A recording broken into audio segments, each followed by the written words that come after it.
Zombie apocalypse.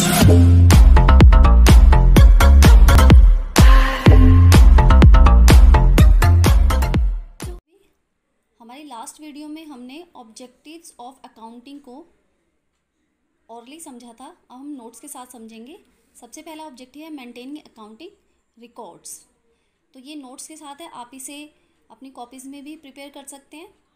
सबसे पहला objective है अकाउंटिंग का कि हम अपने जो भी ट्रांजैक्शन है उसे रिकॉर्ड करते हैं, फाइनेंशियल ट्रांजैक्शन को बुक्स ऑफ अकाउंट में एक सिस्टमेटिक मैनर में। ये सबसे पहला ऑब्जेक्टिव है हमारा अकाउंटिंग को करने का। Next, determining profit and loss.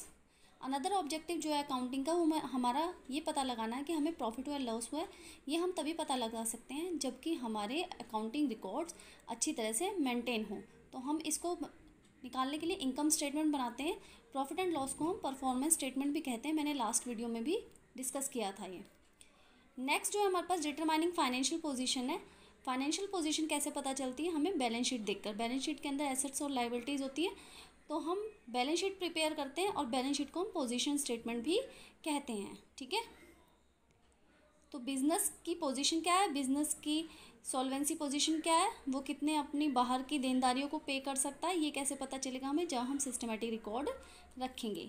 Next है हमारे पास हेल्पफुल फॉर मैनेजमेंट। मैनेजमेंट के लिए हेल्पफुल रहेगा क्योंकि मैनेजमेंट के पास प्रॉपर रिकॉर्ड होंगे, उन्हें पता चल जाएगा कि हम कहाँ पर अच्छा परफॉर्म कर रहे हैं, कहाँ पर नहीं परफॉर्म कर रहे हैं, और आगे हमें डिसीजन मेकिंग कैसे करनी है। और हमें कॉस्ट पे इफेक्टिव कंट्रोल, यहाँ पे इफेक्टिव कंट्रोल किस लिए लिया गया कि कॉस्ट पे और वर्कर्स पे और वर्किंग पे कैसे कंट्रोल वो करेंगे, बजटिंग कैसे करेंगे, यानी कि आगे के लिए बजट वगैरह कैसे प्रिपेयर करेंगे, ये सब इन्फॉर्मेशन उन्हें अकाउंटिंग से ही पता चलती है।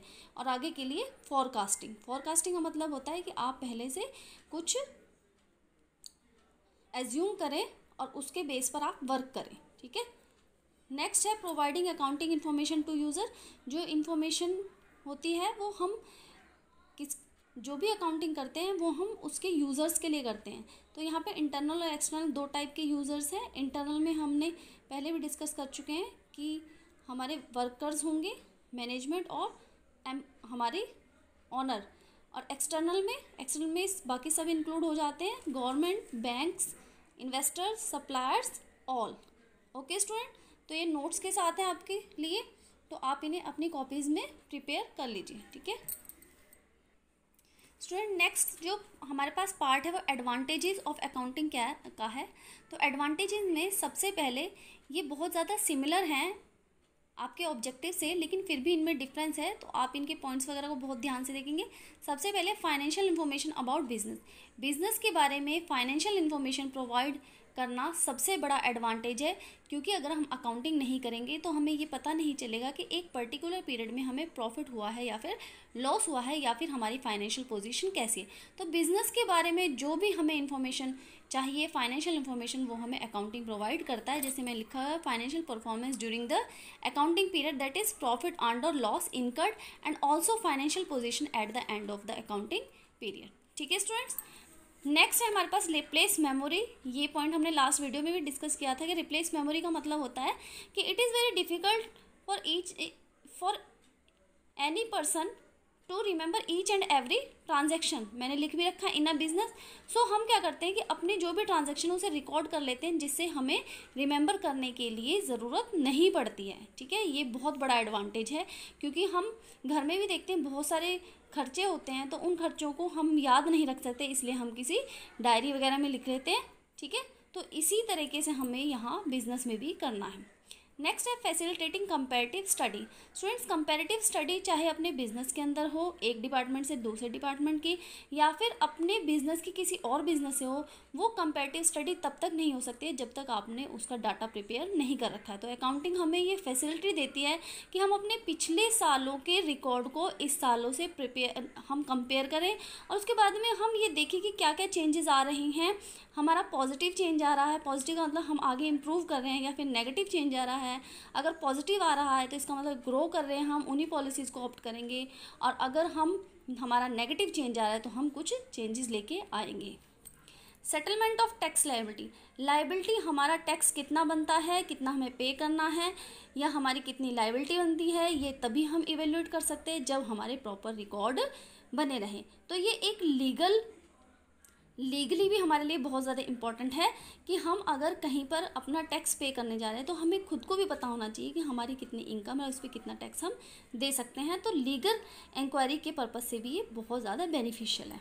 नेक्स्ट है एविडेंस इन कोर्ट। स्टूडेंट्स, अगर हमारा किसी से कोई डिस्प्यूट हो जाता है, कोई हम पे क्लेम करता है, तो अगर हमारे अकाउंटिंग रिकॉर्ड्स बहुत सिस्टमेटिक वे से बने रहेंगे तो हम किसी भी डिस्प्यूट से आसानी से बाहर आ सकते हैं और कोर्ट के अंदर एविडेंस के तौर पर भी ये यूज़ हो जाते हैं। तो आप सभी इन नोट्स को अपनी कॉपी से प्रिपेयर कर लीजिए। बहुत ही सिंपल प्रिपेयर किया है मैंने आपके लिए। स्टूडेंट्स, नेक्स्ट जो है हम हेल्पफुल इन पार्टनरशिप अकाउंट भी लिख सकते हैं और हेल्पफुल इन डिसीजन मेकिंग भी एडवांटेज लिख सकते हैं। तो हेल्पफुल इन डिसीजन मेकिंग मैंने इसे एक्सप्लेन नहीं किया, सिंपल ये है कि पार्टनरशिप जैसे बिजनेस में अगर आपका कोई भी पार्टनर आपके साथ झगड़ा करता है, किसी भी तरह का आपके बीच में कोई भी मिसअंडरस्टैंडिंग होती है, तो चाहे वो मॉनेटरी हो चाहे किसी भी तरीके हो, अगर आपने अपने अकाउंट्स मेंटेन कर रखे हैं तो आप उसमें से बहुत ही आसानी से उसे सेटल कर सकते हैं। Helpful in decision making accounting records का सबसे बड़ा बेनिफिट ये है कि ये डिसीजन मेकिंग में बहुत हेल्पफुल है। हम अपने पास्ट वर्किंग को देखकर इस चीज़ का डिसीजन ले सकते हैं कि हमें फ्यूचर में क्या करना है। ओके स्टूडेंट, ये था आपके पास एडवांटेजेस। और नेक्स्ट जो हम इसमें पढ़ने जाएंगे, लिमिटेशन ऑफ अकाउंटिंग, बहुत इंपॉर्टेंट है। सबसे पहले लिमिटेशंस के अंदर आता है accounting is not fully exact. हमें पता है कि अकाउंटिंग के अंदर हमारे पास बहुत सारे ट्रांजैक्शंस होती हैं, उनको हम रिकॉर्ड करते हैं और वो एविडेंस के बेसिस पे रिकॉर्ड होती हैं। और हम कुछ एस्टिमेट भी करते हैं, क्योंकि हमारी जो अकाउंटिंग होती है वो प्रिंसिपल्स और बहुत सारी कन्वेंशंस पे रिलेटेड होती है। तो हमें अपनी अकाउंटिंग के बारे में एग्जैक्ट नॉलेज नहीं मिल पाती है, क्योंकि हमारी फॉरकास्टिंग या हमारी प्रिडिक्शन हमेशा ठीक हो, ये ज़रूरी नहीं है। येट देखिए मैंने लिख भी रखा है कि yet some estimates are also made for ascertaining profit और loss, for example estimating the useful life on an asset. अगर हमने कोई एसेट परचेज करी और हमने उसको प्रिडिक्ट किया है कि उसकी लाइफ 10 ईयर्स है, तो ज़रूरी नहीं है कि 10 ईयर्स ही होगी और हम उस 10 ईयर्स के बेस पर ही उस पर डेप्रिसिएशन लगाते हैं, सारी वर्किंग करते हैं। तो कुछ जो हमारे वर्क होते हैं वो एस्टिमेट के बेस पे होते हैं, एस्टिमेट ज़रूरी नहीं है कि वो सही हो। तो अकाउंटिंग जो है हमारी बहुत एग्जैक्ट है, ऐसा नहीं कह सकते हम। नेक्स्ट हमारे पास अनरियलिस्टिक इन्फॉर्मेशन। अनरियलिस्टिक का मतलब है हम रिलायबल नहीं हो सकते, ये रियलिस्टिक नहीं है। क्यों रियलिस्टिक नहीं है स्टूडेंट्स? क्योंकि इसके अंदर हमारे पास बहुत सारे कन्वेंशंस और कॉन्सेप्ट्स हैं जो हमारी फाइनेंशियल पोजीशन को और हमारी प्रॉफिटेबिलिटी को डिस्क्लोज नहीं करता क्लियरली।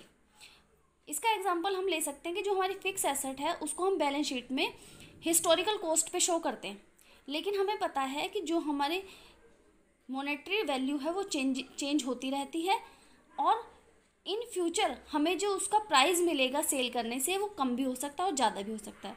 अगर हम सेल ना भी करें तो भी अगर हम बैलेंस शीट में उसकी वैल्यू दिखा रहे हैं तो हम हिस्टोरिकल कॉस्ट पे दिखाते हैं। हिस्टोरिकल मतलब है कि जिस टाइम पे उसे हमने परचेज़ किया था उसी को।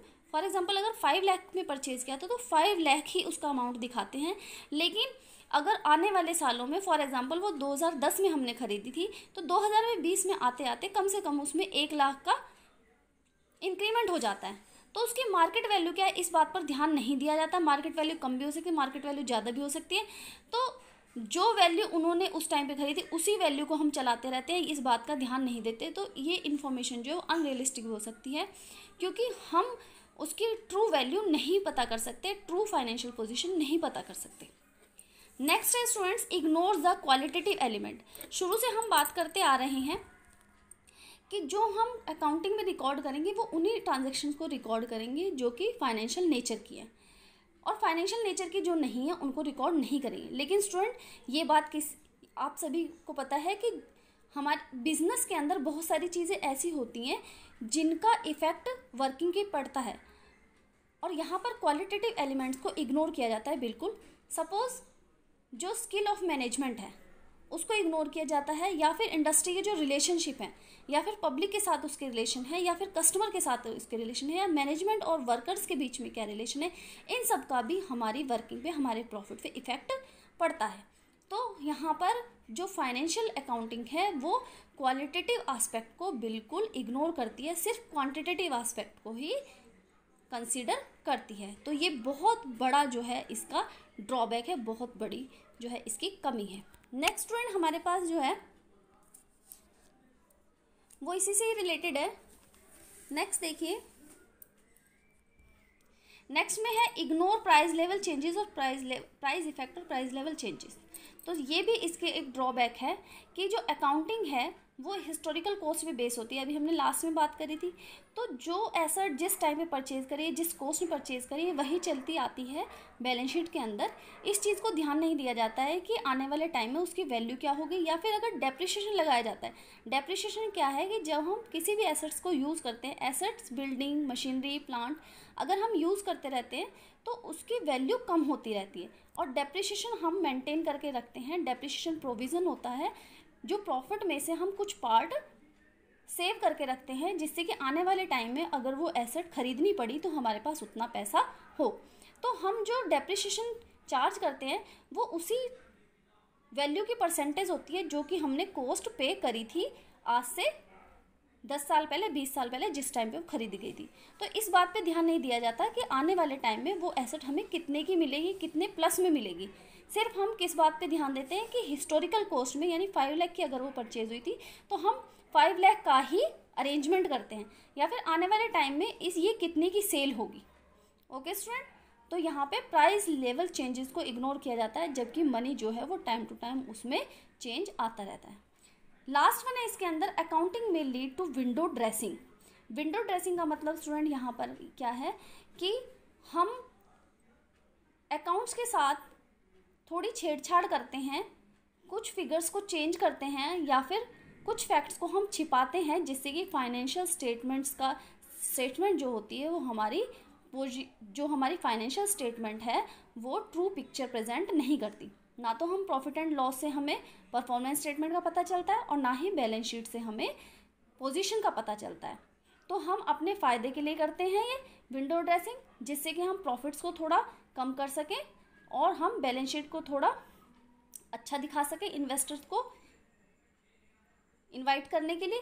तो यानी कि विंडो ड्रेसिंग क्या है कि जब हम जो रियल फिगर्स हैं अकाउंट्स की, रियल फिगर्स हैं ट्रांजैक्शन की, उनमें कुछ चेंजेस कर देते हैं। स्टूडेंट्स लास्ट वन जो इसके अंदर हम डिस्कस करेंगे वो ब्रांचेज ऑफ अकाउंटिंग डिस्कस करेंगे। स्टूडेंट ब्रांचेज का मतलब क्या है कि जैसे एक पेड़ की ब्रांचेज होती हैं, बहुत सारी ब्रांचेज होती हैं, अकाउंटिंग में भी बहुत सारी ब्रांचेज है, यानी कि बहुत टाइप की अकाउंटिंग है। सबसे पहला जो हम पढ़ रहे हैं फाइनेंशियल अकाउंटिंग, जिसके अंदर हम हर ट्रांजैक्शन को जो कि मॉनेटरी टर्म की है उसे रिकॉर्ड करेंगे, उनको समराइज करेंगे और उसको इंटरप्रेट करके हम कम्युनिकेट करेंगे यूज़र को। और इसके अंदर हम डिटरमाइन करते हैं प्रॉफिट हुआ है या लॉस हुआ है और हमारी फाइनेंशियल पोजीशन क्या है। यानी कि ट्रांजैक्शंस जो हुई हैं उन ट्रांजैक्शंस को हमें रिकॉर्ड करना, उन्हें क्लासीफाई करना, उनसे हमें रिजल्ट निकालना और उस रिजल्ट को हमें जो इंटरेस्टेड यूज़र्स हैं उनको ट्रांसफ़र करना। ये फाइनेंशियल अकाउंटिंग का हमारा काम है और हमने उसकी लिमिटेशन लास्ट में पढ़ी ली थी। नेक्स्ट जो स्टूडेंट है हमारे पास कॉस्ट अकाउंटिंग, जैसे कि इसका नाम ही सजेस्ट करता है कि जो कॉस्ट अकाउंटिंग है वो क्या है, कॉस्ट रिलेटेड है। कॉस्ट अकाउंटिंग के अंदर हम ये देखते हैं कि हम किस तरीके से हम अपने बिजनेस के अंदर कॉस्ट को कम कर सकते हैं। कॉस्ट अकाउंटिंग कॉस्ट से ही रिलेटेड होती है। इसके अंदर ये देखा जाता है कि प्रोडक्ट की कॉस्ट कितनी है, या फिर वो उसके कौन कौन से ऑपरेशंस हैं, एक प्रोडक्ट बनने के लिए वो कितनी प्रोसेसेस से होकर गुजरता है, उन प्रोसेसेस में कितना खर्चा आता है और पर यूनिट कॉस्ट कितनी होती है, प्रॉफिट ऐड करके हम कितना सेलिंग प्राइस उसका मेंटेन कर सकते हैं, कितना सेलिंग प्राइस हम उनका डिसाइड कर सकते हैं। इसके अंदर सिर्फ कॉस्ट को ही नहीं रिकॉर्ड किया जाता, बल्कि कॉस्ट को कैसे कम किया जाएगा या फिर कॉस्ट को कैसे कंट्रोल किया जाएगा, सारे टेक्निक्स के बारे में और सारे मेथड्स के बारे में हम न्यूमेरिकल और थ्योरेटिकल सारा वर्क होता है जो कि कॉस्ट से रिलेटेड होता है। नेक्स्ट स्टूडेंट जो ब्रांच है वो है मैनेजमेंट अकाउंटिंग। मैनेजमेंट अकाउंटिंग जो है वो भी एक ब्रांच है अकाउंटिंग की, जो कि डील करती है मैनेजमेंट से रिलेटेड फंक्शंस में। मैनेजमेंट के फंक्शन क्या होते हैं हमारे पास, मैनेजमेंट के फंक्शन है, देखिए मैनेजमेंट के फंक्शन है प्लानिंग, ऑर्गेनाइजिंग, उसके बाद में आपका डायरेक्टिंग, स्टाफिंग और कंट्रोलिंग। ठीक है, ये 5 फंक्शन होते हैं मैनेजमेंट के। तो इन 5 फंक्शंस को परफॉर्म करने से रिलेटेड जो भी डायरेक्शंस है वो मैनेजमेंट अकाउंटिंग में दी जाती हैं। और मैनेजमेंट अकाउंटिंग जो है वो क्या है, मैनेजमेंट को सिस्टमेटिक वे से किस तरीके से परफॉर्म करना है फंक्शंस को ये बताता है। और मैनेजमेंट के फंक्शन हमने नीचे बता भी रखेंगे। प्लानिंग, कंट्रोलिंग और डिसीजन मेकिंग, ये मैनेजमेंट के मेन फंक्शंस हैं जिससे कि हम इफ़ेक्टिव और एफिशिएंट मैनर में अपने वर्क को कर सकते हैं। स्टूडेंट्स, आज के लिए इतना ही। आप सभी वीडियो से समझिए भी और साथ में नोट्स प्रिपेयर करिए। और आपको ये वीडियो अगर पसंद आई है तो आप इसे लाइक करिए, शेयर करिए और कमेंट करिए। Thank you so much.